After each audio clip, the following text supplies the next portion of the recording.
ക്രിസ്തുവിൽ സ്നേഹബഹുമാനപ്പെട്ട മാതാപിതാക്കന്മാരെ, സഹോദരി സഹോദരന്മാരെ, അകലങ്ങളിലും ഭവനങ്ങളിലും ആശുപത്രികളിലും ഇരുന്ന് ഈ ദിവ്യബലിയിൽ പങ്കുചേരുന്ന എൻ്റെ പ്രിയപ്പെട്ട ദൈവജനമേ, പരിശുദ്ധ തൃത്വത്തിൻ്റെ തിരുനാൾ മംഗളങ്ങളും പ്രാർത്ഥനകളും ഒത്തിരി സ്നേഹത്തോടെ നേരുകയാണ്. ക്രൈസ്തവരായ നമ്മെ സംബന്ധിച്ചിടത്തോളം നമ്മുടെ എല്ലാ പ്രാർത്ഥനകളും ആരംഭിക്കുന്നത് ഈ ത്രിയേക ദൈവത്തെ വിളിച്ചുകൊണ്ടാണ്. ബലിയർപ്പണമാകട്ടെ, ജപമാലയാകട്ടെ, മറ്റേതു പ്രാർത്ഥനകളാകട്ടെ എന്ന് വെച്ചാൽ ഒരുവന്റെ ജീവിതത്തിൻ്റെ തുടക്കം മുതൽ ഒടുക്കം വരെയുള്ള അവൻ്റെ പ്രാർത്ഥനകളുടെ ആരംഭം ഈ ത്രിയേക ദൈവത്തെ വിളിച്ചുകൊണ്ട്, പിതാവും പുത്രനും പരിശുദ്ധാത്മാവുമാകുന്ന ദൈവം. കുരിശടയാളം തന്നെ ത്രിയേക ദൈവത്തോടുള്ള പ്രാർത്ഥനയാണല്ലോ. അപ്പോൾ ഈ ഒരു കൺസെപ്റ്റ് അത് എവിടെ നിന്ന് കിട്ടി? ബൈബിളിൽ ഇതിൻ്റെ അടിസ്ഥാനം എന്ത്? ഇതൊരു വലിയ രഹസ്യമായിട്ടാണ് ക്രൈസ്തവ സഭ അംഗീകരിച്ചിരിക്കുന്നത്. എന്നാൽ ഏതൊരു രഹസ്യത്തിനും അതിൻ്റെ ഒരു അടിസ്ഥാനം കാണും. ക്രൈസ്തവരായ നമ്മെ സംബന്ധിച്ചിടത്തോളം ഈ തൃത്വം എന്ന് പറയുന്ന മനുഷ്യബുദ്ധിക്ക് അതീതമായ ഈ ദൈവത്തെ, കാരണം മനുഷ്യബുദ്ധി കൊണ്ട് ഈ ദൈവത്തെ നമുക്ക് ഉൾക്കൊള്ളാൻ പറ്റിയാൽ, വിശുദ്ധ അഗസ്റ്റീനോസും വിശുദ്ധ അക്യൂനോസും ഒക്കെ ദൈവശാസ്ത്ര പണ്ഡിതന്മാര് അവർ പറഞ്ഞു വെക്കുന്ന ഒരു കാര്യം, ദൈവം എന്നുള്ള കൺസെപ്റ്റ് അത് മനുഷ്യബുദ്ധിക്ക് അതീതമാണ്. കാരണം എന്താ? അത് സർവശക്തനാണ്, സർവവ്യാപിയാണ്. ഇങ്ങനെയുള്ള ഒരു ദൈവത്തെ എൻ്റെ ഈ ബുദ്ധിയുടെ കൊച്ചു തലയിൽ ഒതുക്കാൻ ശ്രമിച്ചാൽ എൻ്റെ തല ദൈവത്തെക്കാളും വലുതാവും. അപ്പോൾ ദൈവം എത്രത്തോളം ചെറുതായി പോയി. ഇതാണ് കൺസെപ്റ്റ്. അതുകൊണ്ടാണ് അതൊരു രഹസ്യമാണ്, മനുഷ്യബുദ്ധിക്ക് അതീതമാണ് എന്ന് പറയുന്നതിൻ്റെ അർത്ഥം. കാരണം എൻ്റെ കൊച്ചു ബുദ്ധിയിൽ ഒതുക്കാൻ പറ്റുന്നത്ര ചെറുതാക്കി നീ നിന്റെ ദൈവത്തെ മാറ്റരുത് എന്നുള്ളത്. ഇനി ത്രിയേക ദൈവത്തെ കുറിച്ചുള്ള ബൈബിളിൻ്റെ ചിന്തകളിലേക്ക് നാം പോകുമ്പോൾ എവിടെയാ ഈ പിതാവും പുത്രനും പരിശുദ്ധാത്മാവുമാകുന്ന ദൈവത്തെ നാം കാണുന്നത്? ഉൽപ്പത്തി പുസ്തകം അതിൻ്റെ ആദ്യ ഏടുകൾ സൃഷ്ടികർമ്മത്തെ കുറിച്ചാണ് പറയുന്നത്. 5 ദിവസം കൊണ്ട് ഈ സർവപ്രപഞ്ചവും സൃഷ്ടിച്ചതിന് ശേഷം 6-ാം ദിവസം സൃഷ്ടിയുടെ പൂർണ്ണതയായി ദൈവം മനുഷ്യനെ സൃഷ്ടിക്കുന്നുണ്ട്. അപ്പൊ മനുഷ്യനെ സൃഷ്ടിക്കുന്നതിന് മുമ്പ് ദൈവം പറയുന്ന ഒരു വചനം അതിപ്രകാരമാണ്: നമുക്ക് നമ്മുടെ ഛായയിലും സാദൃശ്യത്തിലും മനുഷ്യനെ സൃഷ്ടിക്കാം.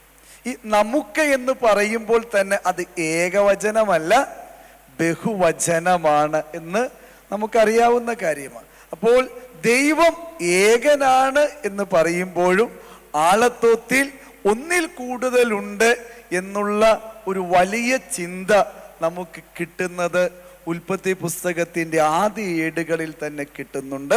1-ാം അധ്യായം 26-ാം വചനത്തിൽ ഇപ്രകാരമാണ് എഴുതി വച്ചിരിക്കുന്നത്: നമുക്ക് നമ്മുടെ ഛായയിലും, അല്ലെങ്കിൽ എനിക്ക് എൻ്റെ ഛായയിലും സാദൃശ്യത്തിലും ഞാൻ മനുഷ്യനെ ഉണ്ടാക്കാൻ പോകും എന്ന് പറഞ്ഞാൽ മതി. പക്ഷെ ഇവിടെ പറയുന്നത് നമുക്ക് നമ്മുടെ ഛായയിലും സാദൃശ്യത്തിലും. പിന്നീട് നാം ഈ ഇതേപോലെയുള്ള ഒരു കൺസെപ്റ്റ് കാണുന്നത് 11-ാം അധ്യായം ബാബേൽ ഗോപുരത്തിൻ്റെ നിർമ്മാണം മനുഷ്യൻ നടത്തി മനുഷ്യന് ദൈവത്തോളം ഉയരണം എന്നുള്ള വളർച്ചയിൽ മനുഷ്യൻ ഇങ്ങനെ പണിതുകൊണ്ടിരിക്കുമ്പോൾ ദൈവം ഇപ്രകാരം പറയുന്നു: നമുക്ക് താഴേക്ക് ചെന്ന് ഇവർ ചെയ്യുന്നത് എന്ത് എന്ന് നോക്കാം. അപ്പൊ അവിടെയും വീണ്ടും കാണുന്നത് ഞാൻ താഴേക്ക് ചെന്നൊന്ന് നോക്കട്ടെ ഇവന്മാരെന്താണ് ചെയ്യണത് എന്നുള്ളതല്ല. അവിടെയും വചനം വ്യക്തമായിട്ട് പറയുന്നത് ഏകവചനമല്ല, ബഹുവചനമാണ്. നമുക്ക് താഴേക്ക് ചെന്ന് 11-ാം അധ്യായത്തിലാണ് ഈ ബാബേൽ ഗോപുരത്തിൻ്റെ കാണുന്നത്. നമുക്ക് താഴേക്ക് ചെന്ന് ഈ പറയുന്ന ദൈവം എന്ന കൺസെപ്റ്റ് തൃത്വം, മൂന്നാളുകളാണ് എന്നുള്ള ചിന്ത നമുക്ക് ആദ്യമായിട്ട് കിട്ടുന്നത് ഈ ദൈവം അബ്രാഹത്തെ സന്ദർശിക്കാനായിട്ട് പോകുന്നുണ്ട്. തെരഞ്ഞെടുക്കപ്പെട്ട വിശ്വാസികളുടെ പിതാവായ അബ്രാഹത്തെ സന്ദർശിക്കാൻ ദൈവം വരുന്ന സുന്ദരമായിട്ടുള്ളൊരു ചിത്രം ഉൽപ്പത്തി പുസ്തകം 18-ാം അധ്യായത്തിൽ നാം കാണുന്നുണ്ട്. ഇപ്രകാരമാണ് വചനത്തിലെ എഴുതി വെച്ചിരിക്കുന്നത്. മാമ്രേയുടെ ഓക്കുമരം, ഒരു വലിയ ഓക്കുമരത്തിന് സമീപം ദൈവം പ്രത്യക്ഷപ്പെട്ടു. ഈ സമയത്ത് അബ്രാഹം ചെയ്യുന്നത് എന്താ? തൻ്റെ കൂടാരത്തിൻ്റെ കവാടത്തിൻ്റെ മുന്നിൽ ഇങ്ങനെ വെയിൽ കാഞ്ഞുകൊണ്ട് കിടക്കുക. വെയിൽ കാഞ്ഞുകൊണ്ട് കിടക്കുന്ന അബ്രാഹം ഇങ്ങനെ നോക്കുമ്പോൾ ഓക്കുമരത്തിൻ്റെ സമീപം ദൈവത്തെ കാണുക. ദൈവത്തെ കാണുന്നത് എങ്ങനെയാ? 3 ആളുകളെ ഈ അബ്രാഹം കാണുക. 3 പേരെ അബ്രാഹം കാണുക. ഈ അബ്രാഹം ഇങ്ങനെ ദൈവം ഇങ്ങനെ അബ്രാഹത്തിന് പുറംതിരിഞ്ഞ് നിൽക്കുന്നതായിട്ടാണ് കാണുന്നത്. കാരണം ഇങ്ങനെ മങ്ങിക്കിടക്കുന്ന അബ്രാഹത്തെ എന്നാ ഇനി ഓക്കെ ഞാൻ തിരിച്ചു പോണേണ് എന്നുള്ള രീതി, അതുകൊണ്ടാണ് പുറംതിരിഞ്ഞ് എന്നുള്ള വചനം പറയുന്നത്. ഇത് എങ്ങോട്ടുള്ള പോക്കാണ്? സോദോം ഗമോറയുടെ നശിപ്പിക്കാൻ വേണ്ടിയുള്ള ദൈവത്തിന്റെ യാത്രയാണ്. അവിടെ വെച്ചാണ് ഒരു കോംപ്രമൈസ് ടോക്കൊക്കെ ദൈവവും അബ്രാഹവും തമ്മിൽ നടത്തുന്നത്. അവിടെ നീതിമാന്മാർ 50 പേരുണ്ടെങ്കിൽ 45 പേരുണ്ടെങ്കിൽ ആ ഒരു കോണ്ടെക്സ്റ്റാണ് ഇത്. അപ്പോൾ അബ്രാഹം ചെയ്യുന്നത് എന്താ? ഇങ്ങനെ പുറംതിരിഞ്ഞു നിൽക്കുന്ന ദൈവത്തിൻ്റെ മുന്നിൽ ചെന്ന് സാഷ്ടാംഗം പ്രണമിച്ചുകൊണ്ട് വിളിക്കുന്ന ഡയലോഗ് എൻ്റെ കർത്താവേ എന്ന. അവിടെ ഏകവചനം, 3 പേര് നിരന്ന് നിൽക്കുന്ന അബ്രാഹം സാഷ്ടാംഗം വീണിട്ട് ആ 3 പേരെയും നോക്കി വിളിക്കുന്നത് ഏകവചനമാ. എന്ത്? എൻ്റെ കർത്താവേ എന്നുള്ള ഒറ്റ വിളിയ. എന്ന് വെച്ചാൽ ഇതിന്റെ അർത്ഥം എന്താ? ഒരാളായിട്ട് നിൽക്കുമ്പോൾ ബഹുവചനത്തിലും 3 പേരായിട്ട് നിൽക്കുമ്പോൾ ഏകവചനത്തിലുമാണ് നാം വചനത്തിൽ ദൈവം എന്നുള്ള കൺസെപ്റ്റ്, ത്രിയേക ദൈവം എന്നുള്ള കൺസെപ്റ്റ് കാണുന്നത്. ഇനി പുതിയ നിയമത്തിലേക്ക് കടന്നു വരുമ്പോൾ ഇത് ആദ്യത്തെ സൃഷ്ടി മണ്ണിൽ നിന്ന് മനുഷ്യനെ മെനഞ്ഞെടുക്കുന്ന രീതിയാണ്. രണ്ടാമത്തെ പുനഃസൃഷ്ടി നടക്കുന്നത് എവിടെയാ? അത് പരിശുദ്ധ മറിയത്തിലൂടെയാ. പരിശുദ്ധ മറിയത്തിലൂടെ ഈ പുനഃസൃഷ്ടി നടക്കുമ്പോൾ അവിടെയും നാം എന്ത് കാണുന്നു? ഈ ത്രിയേക ദൈവത്തെ നാം അവിടെ കാണുന്നുണ്ട്. മാലാഖ കർത്താവ് അയച്ചത്. അപ്പൊ പിതാവായ ദൈവത്തിന്റെ സന്ദേശവുമായി കടന്നു വരുന്ന മാലാഖ റെപ്രസെന്റ് ചെയ്യുന്നത് ആരെയാ? പിതാവായ ദൈവത്തെയാ. എന്നിട്ട് മറിയത്തോട് പറയുന്നത് എന്താ? പരിശുദ്ധാത്മാവ് നിന്നിൽ ആവസിക്കും. പരിശുദ്ധാത്മാവ് ആവസിച്ച് കഴിയുമ്പോൾ നിന്നിൽ നിന്നും പുത്രനായ ദൈവം ജനിക്കുന്നു എന്ന് വെച്ചാൽ നവസൃഷ്ടിയ. അപ്പൊ ത്രിയേക ദൈവത്തിന്റെ സാന്നിധ്യം നമ്മുടെ ഓരോരുത്തരുടെയും ജീവിതത്തിൽ എന്തിൻ്റെ അനുഭവമായിട്ട് മാറണം? ഒരു പുതിയ സൃഷ്ടിയുടെ അനുഭവമായിട്ട് മാറണം. അപ്പോൾ പിതാവായ ദൈവവും പുത്രനായ ദൈവവും പരിശുദ്ധാത്മാവുമായ ദൈവം സംയോജിച്ച നവസൃഷ്ടിയാണ് ആര്? പരിശുദ്ധ മറിയം.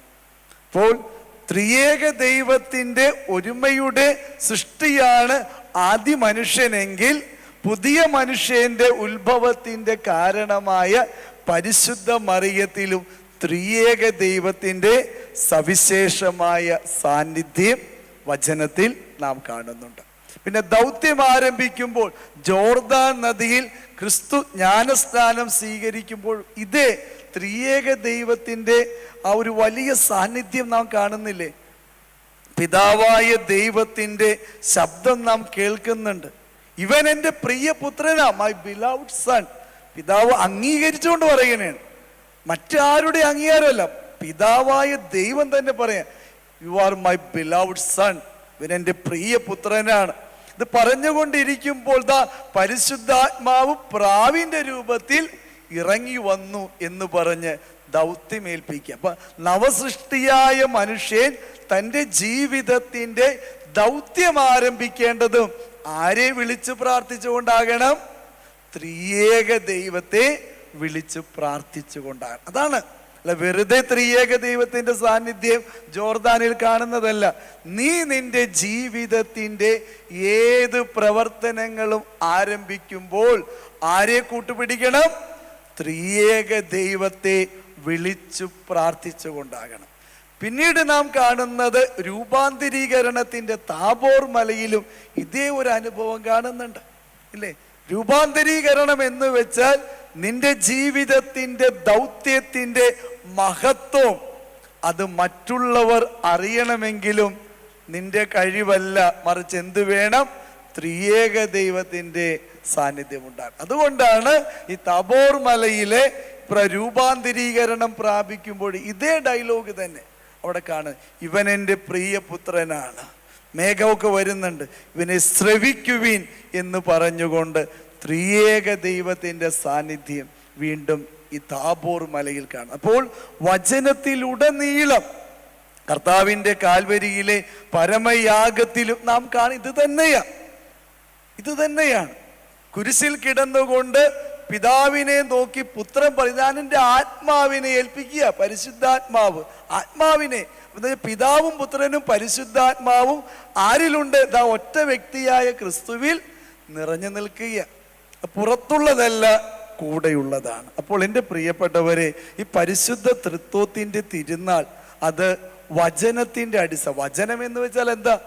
ദൈവം നമുക്ക് നൽകിയ. അപ്പൊ ദൈവം നമുക്ക് നൽകിയ വചനത്തിലൂടെ ദൈവം തന്നെ വെളിപ്പെടുത്തിയിരിക്കുന്നത് ത്രിയേക ദൈവത്തിന്റെ സാന്നിധ്യത്തിലാണ്. എന്ന് വെച്ചാൽ ഈ കൂട്ടായ്മയുടെ ദൈവം നമ്മോടൊപ്പം കൂടെയുള്ള ദൈവമാണ്. യുഗാന്ത്യം വരെ ഞാൻ നിങ്ങളോട് കൂടെയുണ്ട്. അതുകൊണ്ട് നിങ്ങൾ ചെല്ലുന്ന ഇടങ്ങളിലേക്ക് എങ്ങനെ വേണ്ടേ? പിതാവിൻ്റെയും പുത്രന്റെയും പരിശുദ്ധാത്മാവിൻ്റെയും നാമത്തിൽ ജ്ഞാനസ്നാനപ്പെടുത്തുക. എന്ന് വെച്ചാൽ നാമം, ആരുടെ നാമമൊക്കെ വേണം? ഇത് 3 പേരുടെയും നാമത്തിന് ഒരേ പ്രാധാന്യം കൽപ്പിച്ചുകൊണ്ട് വേണം നീ എവിടെയും ചെന്ന് കയറാൻ. വിട്ടുപോകരുത് ആരെയും. പിതാവിൻ്റെയും പുത്രന്റെയും പരിശുദ്ധാത്മാവിൻ്റെയും നാമത്തിൽ നീ ലോകത്തിന്റെ അതിർത്തികൾ വരെ പൊയ്ക്കോ, എവിടെ വേണമെങ്കിലും പൊയ്ക്കോ, ഞാൻ നിന്റെ കൂടെ ഉണ്ടായിരിക്കും. അതുകൊണ്ടാണ് എൻ്റെ പ്രിയപ്പെട്ടവരെ, നമ്മുടെ എല്ലാ പ്രാർത്ഥനകളിലും നാം തൃത്വത്തെ, ത്രിയേക ദൈവത്തെ വിളിച്ച് പ്രാർത്ഥിക്കുന്നത്. അതുകൊണ്ട് ക്രിസ്തു തന്നെ പറയുന്നത്, പിതാവേ നാം ഒന്നായിരിക്കുന്നത് പോലെ ഇവർ ഒന്നായിരിക്കണോട്ടാ. നോക്കിയേ, നാം വ്യത്യസ്തരല്ല. പിതാവിനോട് അതെന്ത് സുന്ദരമാണ്. ക്രിസ്തു തന്റെ ശിഷ്യന്മാർക്ക് വേണ്ടിയുള്ള പ്രാർത്ഥനയാ. വിടവാങ്ങൽ സന്ദേശത്തിൽ ഞാൻ ഒരിക്കൽ പറഞ്ഞതാ. ആ പ്രാർത്ഥന തന്നെ എന്താ? പിതാവേ നാം ഒന്നായിരിക്കുന്നത് പോലെ, സ്വർഗത്തിലിരിക്കുന്നവനെ പറഞ്ഞു, നാം ഒന്നായിരിക്കുന്നത് പോലെ ഇവരും ഒന്നായിരിക്കണം. അങ്ങനെ നാം അനുഭവിക്കുന്ന അതേ സന്തോഷം ഇവർക്കും ഉണ്ടാകണം. ഇതാണ് എൻ്റെ പ്രാർത്ഥന. അപ്പോൾ നമ്മുടെ ജീവിതത്തിലും സന്തോഷം ഉണ്ടാകണമെങ്കിൽ, കൂട്ടായ്മയുണ്ടാകണമെങ്കിൽ എന്ത് വേണം? ത്രിയേക ദൈവത്തെ നമ്മുടെ ജീവിതത്തിൻ്റെ മാതൃകയാക്കണം, നമ്മുടെ ജീവിതത്തിൻ്റെ സ്വന്തമാക്കണം.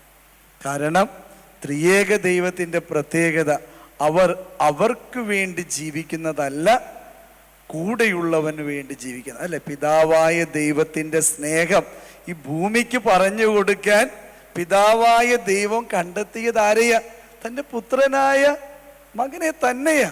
അതുകൊണ്ട് ആ പുത്രൻ പിതാവിൻ്റെ ഹിതം നിറവേറ്റാൻ വേണ്ടി പിതാവിൻ്റെ മുഖം ഈ ലോകത്തിന് കാണിച്ചു കൊടുത്തത് പുത്രനിലൂടെയാണ്. നാം പിതാവിനെ അറിയുന്നത് ആരെ നോക്കിയ? പുത്രനായ ക്രിസ്തുവിനെ നോക്കിയ. ആ പുത്രനായ ക്രിസ്തു പറയുന്നു, ഞാൻ നിങ്ങൾക്ക് അനാഥരായിട്ട് നിങ്ങളെ വിടൂല, സഹായകനായ പരിശുദ്ധാത്മാവിനെ തന്നിട്ടേ പോകും, ഉറപ്പാ. സഹായകനായ പരിശുദ്ധ ഈ കൂട്ടായ്മ നമ്മുടെ കുടുംബങ്ങളിൽ ഉണ്ടാകട്ടെ. നമ്മുടെ വീട് നോക്കുമ്പോൾ അപ്പനും അമ്മയും മക്കളും, പിതാവും പുത്രനും പരിശുദ്ധാത്മാവും എന്നുള്ള കൺസെപ്റ്റിൽ എടുത്താൽ സ്നേഹമുണ്ടോ, ഐക്യമുണ്ടോ, അവിടെ സന്തോഷമുണ്ട്, സ്വർഗത്തിൻ്റെ അനുഭവമുണ്ട്. ഈ പറയുന്നവരുടെ ഇടയിൽ സ്നേഹമില്ല, ഐക്യമില്ല എങ്കിൽ കലഹവും ദേഷ്യവും വെറുപ്പുക. അപ്പോൾ നമുക്ക് തന്നെ നമ്മുടെ കുടുംബങ്ങളിലേക്ക് ഒന്ന് നോക്കിയിട്ട് നമ്മോട് തന്നെ ചോദിക്കണം, എൻ്റെ കുടുംബത്തിൽ ത്രിയേക ദൈവത്തിൻ്റെ സാന്നിധ്യമുണ്ടോ? ത്രിയേക ദൈവത്തിൻ്റെ സാന്നിധ്യം ഉണ്ടെങ്കിൽ സ്നേഹമുണ്ട്, കൂട്ടായ്മയുണ്ട്, ഐക്യമുണ്ട്, യോജിപ്പുണ്ട്.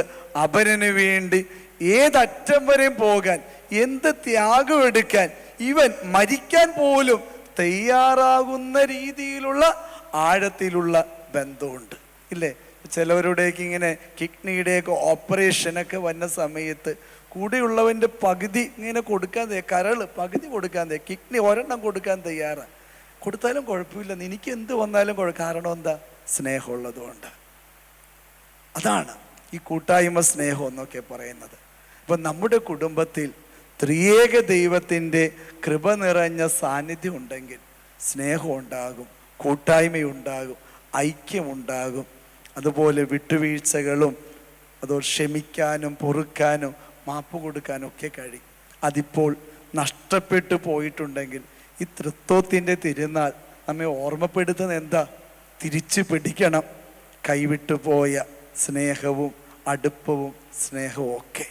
അതല്ലെങ്കിൽ ബാബേൽ ഗോപുരം പോലെ നമ്മുടെ വീടും നമ്മുടെ ഭവനവും നമ്മുടെ സ്വപ്നങ്ങളൊക്കെ തകർന്ന് തരിപ്പണമാകും.